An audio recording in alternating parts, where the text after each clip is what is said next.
Is your trash private? The Idaho murder case is so weird. Horrible murders, a global online game of Clue, including a TikTok tarot card reader, and finally, after weeks of silence, a stunning arrest thousands of miles away. And the legal implications of the investigation are strange. A blend of old-fashioned criminal investigation and cutting-edge criminology will be hotly contested at trial. I'm Josh Sanford, I'm America's attorney. We are growing a special community here. Join us. It's time for you to lawyer up.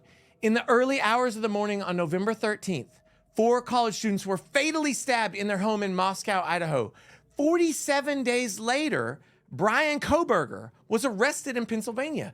The crime gripped us. Stabbing is so intimate and intentional, and 4 people is so many. And we all wanted answers. And you heard rumors and grumbling from people in the weeks following the murder. Oh, the cops aren't doing anything. There's no leads. They're never gonna catch this guy.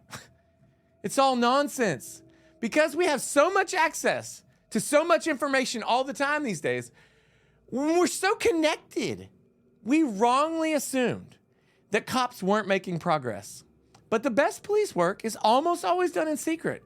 They can't spook the target of the investigation. So I guess, yeah, shame on us, at least a little bit, for not letting the cops do their job. Now, the affidavit used to secure the arrest warrant became public on January 5th, and it has revealed a lot. Now, it doesn't take a law degree to understand an affidavit, but there are elements people tend to gloss over unless you know what to look for. The affidavit is, of course, a sworn police statement that convinces a judge to let a suspect be arrested. And, like many, it's pages and pages long. The element in question for this video is trash. Straight trash! The Idaho police and the FBI were able to identify Kohberger as the primary initial suspect due to video surveillance of his car, which led to him, which led to his family, which led to his dad's trash, which led to DNA recovered from his dad's trash. His father's DNA was a match to the DNA found in the sheath at the crime scene, granting the officials the evidence they needed to convince the judge to let them make the arrest. Whoa, whoa, whoa, whoa, whoa. Say what? The cops dug through someone's trash to get their DNA? Is that even legal? There are a few issues to unpack here because this is a mix of very old and very new detective work. Trash digging has been a part of police work and really raccoon work for a long time. And that's not the weirdest part. It may have all been for nothing. There is a small chance that the trash evidence gets thrown out like,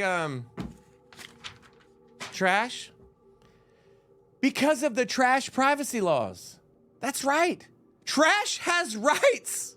Kinda. Your trash and Brian Kohberger's trash and Brian Kohberger's father's trash could be protected by state law. This is a huge deal because everyone wants to know just how far the cops can go without a warrant. Could the law be used by Kohberger's lawyers to tear this case apart? Now, United States law is very clear, and it's based on a 1988 U.S. Supreme Court case called California versus Greenwood, that no individuals hold a reasonable expectation of privacy in their trash. But, and this is a big but, oh, sorry. State courts are allowed to impose stricter trash privacy laws than the federal law creates.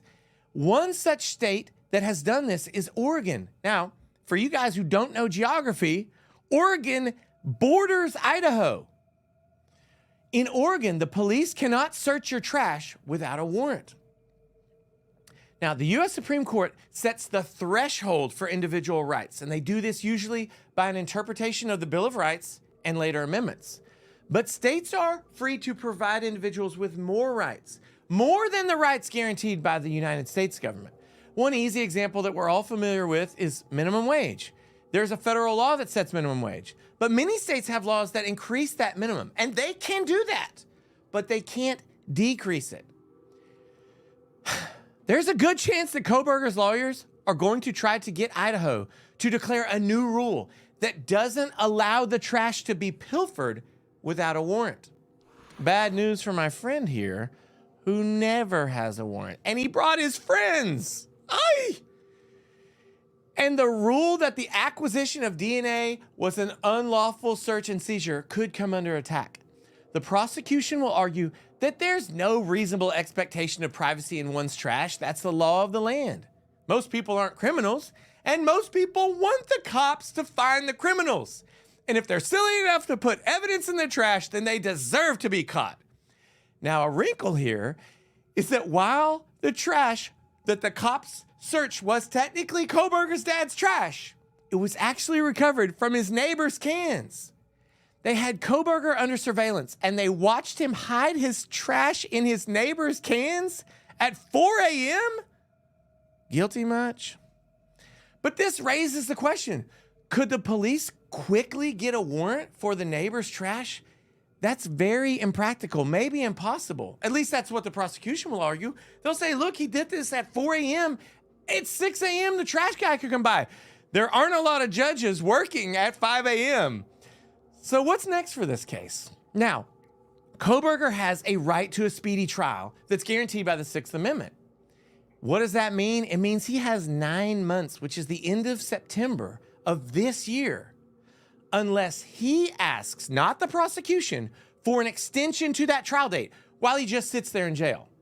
Since that deadline exists, his team is going to need to file their motion to suppress the evidence obtained from the warrant-free trash search within the next 60 days or so. And they most likely will. But I'm telling you right here, right now, this motion is going to be denied. The trash is coming into evidence, friends, and that stinks for Kohberger. But it might be a very, very, very pleasing aroma for justice. Now, does this mean that everyone's trash is open season for the police? My guy. That depends on what state you're in. Some people might feel violated in knowing that federal law allows police officers to dumpster dive in your trash. You may feel like it's a violation of your privacy. It's important to keep in mind that laws like that established in California versus Greenwood allow for events like the arrest of Brian Kohberger. Most of us want that to happen. Maybe you don't. And now is the time for you to drop your pro se opinion. Get down into the comments below. I want to know what you think. Should the warrantless search of trash be illegal? It was an asset in the case of the Idaho murder investigation. But it is allowing the government access to your trash, maybe crossing the lines and intruding on your privacy? Look, this case is going to stay in the news for months. There's going to be many fascinating angles on the legal issues. If you have watched this video so far, no joke, you should subscribe to my channel. You found a channel that you like. You belong here. Lawyer up. I will be back soon with more videos. Make sure you check out my video covering the Darrell Brooks conviction appeal. See you soon.